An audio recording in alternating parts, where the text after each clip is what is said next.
happened in 9/11 is we didn't have a strategy, we didn't have bipartisan agreement, we didn't have American understanding of it, and we had instead a policy coup in this country. A coup. A policy coup. Some hard-nosed people took over the direction of American policy, and they never bothered to inform the rest of us. I went through the Pentagon 10 days after 9/11. I couldn't stay away from Mother Army. I went back there to see Don Rumsfeld. I'd worked for him as a White House fellow in the 1970s. All this is in the book. And I said, am I doing okay on CNN? He said, yeah, fine. He said, I'm thinking about it. He says, I read your book, and he said, this is a book that talks about the Kosovo campaign. And he said, I just want to tell you, he said, nobody's going to tell us where or when we can bomb. Nobody. He said, I'm thinking of calling this a floating coalition. What do you think about that? I said, well, sir, thanks for reading my book. And, he said, thanks, that's all the time I've got. Really? And I went downstairs. I was leaving the Pentagon, and an officer from the Joint Staff called me into his office and said, I want you to know, he said, sir, we're going to attack Iraq. And I said, why? He said, we don't know. He said, I said, well, did they tie Saddam to 9/11? He said, no. And then I came back to the Pentagon about 6 weeks later. I saw the same officer. I said, why haven't we attacked Iraq? We still going to attack Iraq? He said, oh, sir. He says, it's worse than that. He said, he pulled up a piece of paper off his desk. He said, I just got this memo from the Secretary of Defense's office that says we're going to attack and destroy the governments in 7 countries in 5 years. We're going to start with Iraq, and then we're going to move to Syria, Lebanon, Libya, Somalia, Sudan, and Iran. I said, 7 countries in 5 years. I said, is that a classified memo? He said, yes, sir. I said, well, don't show it to me. He was about to show it to me. He said, because I want to talk about it. And I sat on this information for a long time, for about 6 or 8 months. I was so stunned by this, I couldn't begin to talk about it. And I couldn't believe it would really be true, but that's actually what happened. These people took control of the policy in the United States.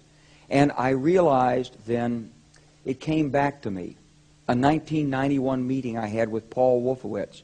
You know, in 2001 he was Deputy Secretary of Defense, but in 1991 he was the Undersecretary of Defense for Policy. It's the number 3 position in the Pentagon.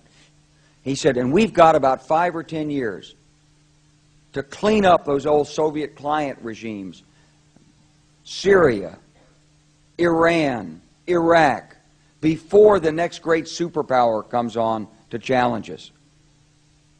It was a pretty stunning thing. You mean the purpose of the military is to start wars and change governments? It's not to sort of deter conflict? We're going to invade countries? And you know, my mind was spinning. And I put that aside. It was like a nugget that you hold on to. This country was taken over by a group of people with a policy coup. Wolfowitz and Cheney and Rumsfeld, and you could name a half-dozen other collaborators from the Project for a New American Century. They wanted us to destabilize the Middle East, turn it upside down, make it under our control. It went back to those comments in 1991. Now, did anybody ever tell you that? Was there a national dialogue on this?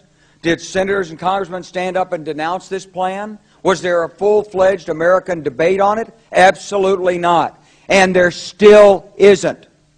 They could hardly wait to finish Iraq so they could move into Syria.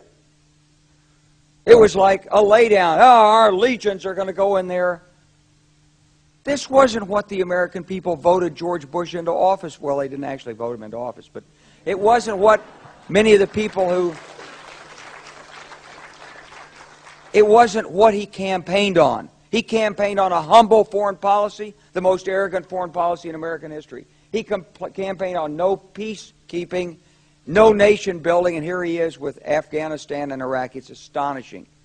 Whether you're a Democrat or a Republican, if you're an American, you ought to be concerned about the strategy of the United States in this region.